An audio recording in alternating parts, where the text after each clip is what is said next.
அடுத்து விருச்சிகம். மறைமுக எதிரிகளால் பாதிப்பு உண்டா?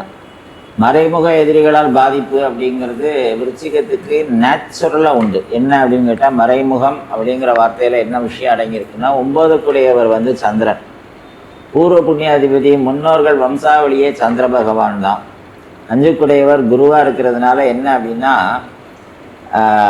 முன்னோர்கள் வழியில் இருக்கக்கூடிய சின்ன சின்ன ஏதாவது சாபங்கள், அதனால் ஏற்பட்ட பாதிப்புகள், முன்னோர்கள் வழியில் ஏற்பட்ட ஏதாவது நமக்கு வந்து செய்வினைகள், கோளாறுகள், தொந்தரவுகள், அதே மாதிரி குலதெய்வ வழிபாடை மறந்து போய் விட்டுட்டு 3 தலைமுறையாக விட்டுட்டு வந்தவங்க, இதெல்லாம் வந்து எதிரிகள் லிஸ்ட்டில் இல்லை. ஆனால் இதெல்லாம் இப்போ வாழக்கூடிய வாழ்க்கை முறைக்கு வந்து அன்ஃபார்ச்சுனேட்டாக நிறைய டர்னிங் பாயிண்ட், நிறைய திருப்பு முனைகளை வாழ்க்கையில் ஏற்படுத்தும். ஏன் இப்படி ஆகுதுங்கிறதே நமக்கு புரியாது. யாராவது ஏதாவது நமக்கு ஏதாவது பண்ணிட்டாங்களோ அப்படின்னு நம்ம நினச்சிக்கிட்டு இருப்போம். ஆனால் அது இப்போ நடக்கலை. நம்ம தலைமுறையில் நடந்த ஏதோ சில விஷயங்களுடைய பாதிப்பு நம்மளை வந்து இந்த ஜென்மாவில் இப்போ நம்மளுடைய வாழ்க்கை முறையில் நமக்கு ஒரு பாதிப்புகளை ஏற்படுத்துது. அது மரபணு சம்பந்தப்பட்ட பாதிப்பு. ஹிட்டன் எனிமீஸ்ன்னு சொல்லிட்டீங்க, அதாவது மறைமுக எதிரின்னு வேற கேட்டீங்க. மறைமுக எதிரியில் 2 விதம் இருக்குது. ஒன்று, நம்ம மனசு நமக்கு தெரியாது, நம்ம மனசு நமக்கே எதிரி. நம்ம நினைக்கிறது ஒன்று, ஆனால் நம்ம செய்கிறது ஒன்று.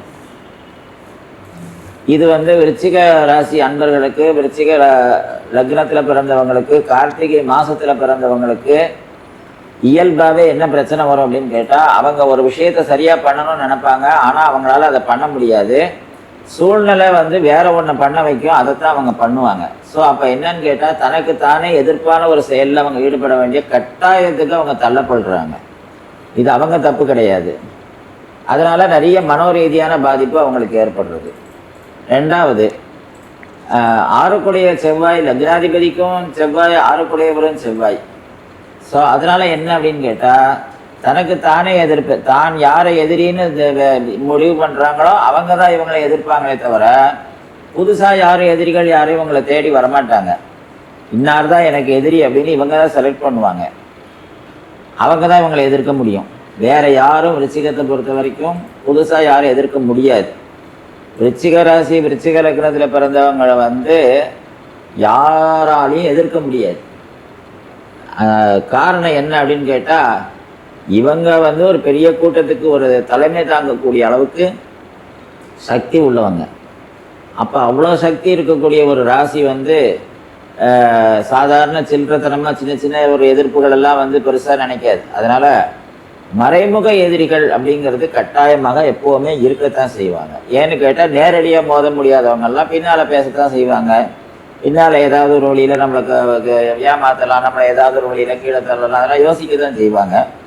ஆனால் அதெல்லாம் நடக்காது. என்ன காரணம் அப்படின்னு கேட்டால், அந்த லக்னம் முடிவு பண்ணணும், நான் இதில் பாதிக்கப்படுவேன்னு அவங்க நினச்சா தான் நடக்கும். ஆனால் அப்படி ஒரு நினைப்பு அவங்களுக்கு வராது. அதனால் விருச்சிக லக்னத்தை பொறுத்த வரைக்கும் கொஞ்சம் கன்ஃபியூஷனான ஒரு கேள்வி இது, மறைமுக எதிரி அப்படிங்கிற வார்த்தை. மறைமுக எதிரிங்கிறது விருச்சிகத்துக்கு பிறப்பிலிருந்து இருக்கும். ஆனால் அவங்க முடிவு பண்ணால் தான் அந்த எதிரி யாருங்கிறது நேரடியாக முகத்துக்கு நேரம் வரும். அது வரைக்கும் அவங்களுக்கு அந்த எதிர்ப்பு வெளியில் தெரியவே தெரியாது.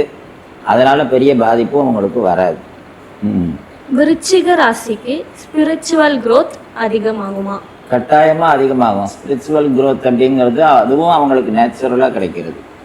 காரணம் என்ன அப்படின்னு கேட்டால், விருச்சிகம் அப்படிங்கிறது தோன்றதுன்னு கிணறு மாதிரி. அது வந்து கேணின்னு பேர், கிணறுன்னு சொல்லுவோம். எப்படி அள்ளல்ல குறையாதோ வந்து ஊற்று வந்துக்கிட்டே இருக்குமோ, இறக்க ஊறும்பாங்க.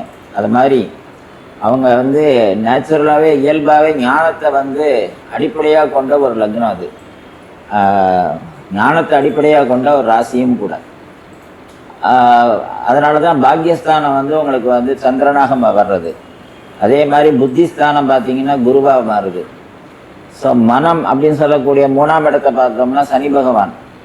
அப்போது ஒரு ஸ்ட்ராங்கான நம்ம இன்ன வழியை தேர்ந்தெடுக்கணும், இன்ன சுவாமியை பிரார்த்தனை பண்ணணும், இன்ன வழியில் நம்ம போகணும், இன்ன ரிலீஜியனாக நம்ம இருக்கணும் அப்படின்னு அதை கரெக்டாக ஃபாலோ பண்ணிடுவாங்க. ஸோ அதனால் நேச்சுரலாகவே அவங்களுக்கு வந்து இந்த ஸ்பிரிச்சுவல் க்ரோத்துங்கிறது கட்டாயமாக இருக்கும். பிஸ்னஸில் ப்ராஃபிட் அதிகரிக்குமா? பிஸ்னஸ் வந்து பிஸ்னஸ் ப்ராஃபிட்டுன்னு கேட்டிங்க. பிஸ்னஸ் பண்ணுறதே வந்து எப்படின்னு கேட்டால், இன்வெஸ்ட் பண்ணாமல் தான் இவங்க பிஸ்னஸ் பண்ணுவாங்க. இவங்கக்கிட்ட வந்து நிறைய பேர், சில பேர் என்ன பண்ணுவாங்கன்னா, என்னால் பிஸ்னஸை பார்த்துக்க முடியல, நீயே வச்சுக்கோத, நீயே அதை வந்து முன்னுக்கு கொண்டு வந்துக்கோ அப்படின்னு சும்மா கொடுத்த மாதிரி கொடுத்துட்டு போயிடுவாங்க. ஆனால் இவங்க கைக்கு வந்ததுக்கப்புறம் அது வந்து நினச்சி பார்க்க முடியாத அளவுக்கு உயர்வான நிலைக்கு போயிடும்.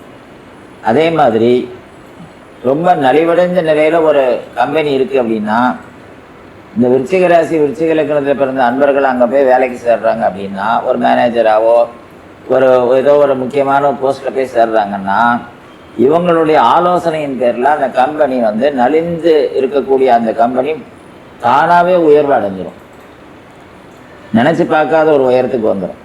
அப்போ அந்த விருச்சிகத்துக்கு வந்து அப்படி ஒரு பெரிய ஒரு நாலேஜும் ஒரு திறமையும், அவங்களுக்கு அவ்வளோ ஒரு அறிவுத்திறனும் அதிகமாக வேலை செய்கிறதுனால இயல்பாகவே அவங்களுக்கு இதெல்லாம் கிடைக்கும். பெரிய டிசிஷன்ஸ்லாம் எப்போ எடுக்கலாம்? பெரிய டிசிஷன்ஸ் எல்லாம் எப்போ எடுக்கலாம்? பொதுவாக 3, 6, 11 இந்த மாதிரி இடங்களில் சூரிய பகவான் வரும்போது எடுக்கணும். அப்படின்னா என்ன அப்படின்னு கேட்டால், தை மாதம்,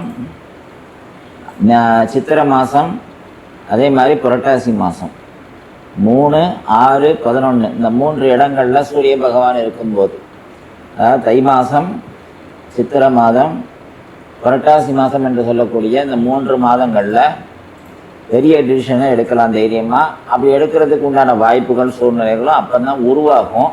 அப்போ தைரியமாக எடுக்கலாம் அவங்க. ராதே கிருஷ்ணன்.